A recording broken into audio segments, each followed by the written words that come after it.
The man just used his superpower to glance at the live fish and instantly saw the entire distribution of its bones. So he raised the knife and brought it down, perfectly avoiding the fish's nerves and slicing it into fillets. While everyone mocked his terrible knife skills, they never expected that in the next second they would see the fish that had been filleted still swimming energetically in the water. This scene completely stunned everyone present. Little did they know, the man they always looked down on was actually the world culinary god, and the reason he had fallen to such a low state was because he had been framed. It turned out that the man had won the Culinary God Championship 3 times in a row, but just as he was about to go for the ultimate title, he was betrayed by his own younger brother. Unaware of the scheme, the man drank poisoned tea and disappeared from the culinary world ever since. His brother then smoothly took the position of the new culinary god. From then on, the man became a homeless scavenger. By a stroke of chance, he happened to meet the daughter of a hotel owner. The woman, feeling sorry for him, took him in to help at her restaurant. Unexpectedly, their closeness sparked jealousy in the head chef, because he had secretly liked the woman for a long time. He never thought a beggar would get ahead of him, so during work, he led the staff to bully the man. He not only made him do everyone's job alone, but also threatened to kick him out if he didn't do it well. But the man didn't get discouraged. He used his professional skills to win over his colleagues. He even won the woman's affection, but the head chef still refused to accept it. So he secretly colluded with a competitor to try and destroy the restaurant, and forced the owner to marry his daughter to him. So that day, the owner of the rival restaurant showed up to cause trouble while the Culinary Association's president was dining there. At that moment, the president was about to leave because the food was bad. Thinking his departure would hurt the restaurant's reputation,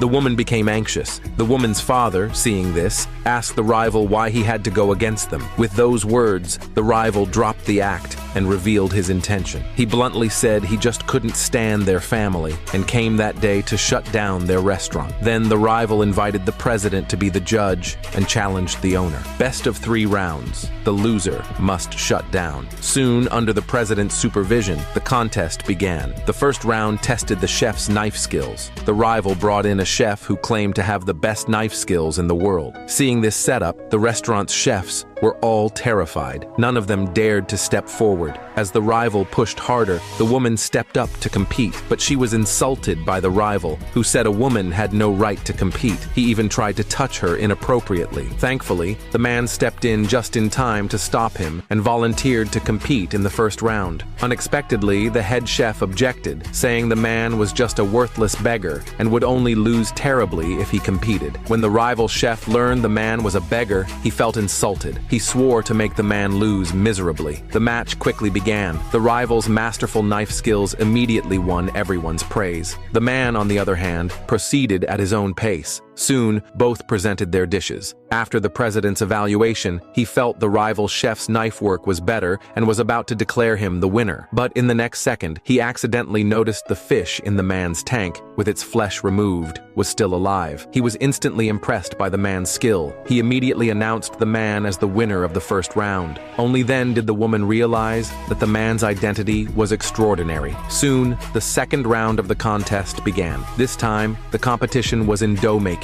The rival sent out a royal palace chef to compete. Seeing how arrogant the rival was, the head chef stepped up for this round. But in the next second, the rival made his move and instantly shocked everyone. The head chef was also intimidated by the rival's display. Luckily, with the man's reminder, he managed to catch up in time. He and the rival presented their noodles to the president at the same time, but only the man knew that they were definitely going to lose this round. Unbeknownst to the others, the head chef lost on purpose.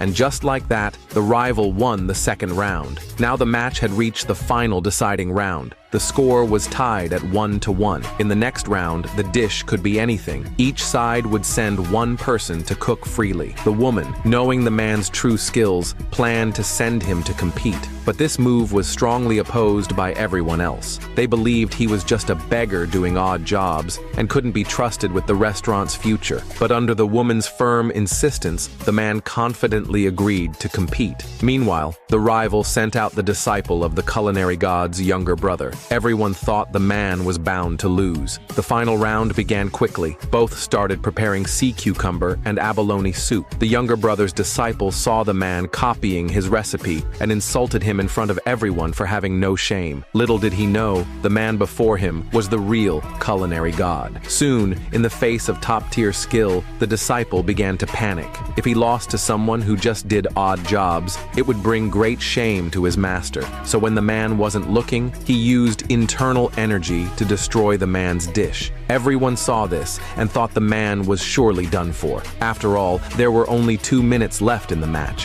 What good dish could he possibly make in that time? Everyone urged him to just give up. Unexpectedly, the man stayed calm and composed and began carving a single Chinese cabbage. The disciple saw the man still trying and quickly served his own dish first. The aroma instantly captivated the president's taste buds. After tasting it, he found it very delicious and was about to declare the disciple the winner. But just then, the man interrupted him and served his own cabbage soup. The rivals all mocked him when they saw it. How could cabbage soup possibly compare to sea cucumber and abalone soup? But the man didn't respond. Under his hands, the cabbage actually bloomed like a flower. This scene left everyone there completely stunned. The president was the first to recognize it as the signature dish of the culinary god. But the disciple didn't believe it, saying even his master couldn't make that dish well. How could a beggar possibly do it? He immediately assumed the man was a fraud, but once he took a sip of the cabbage soup, he froze on the spot and even shed tears.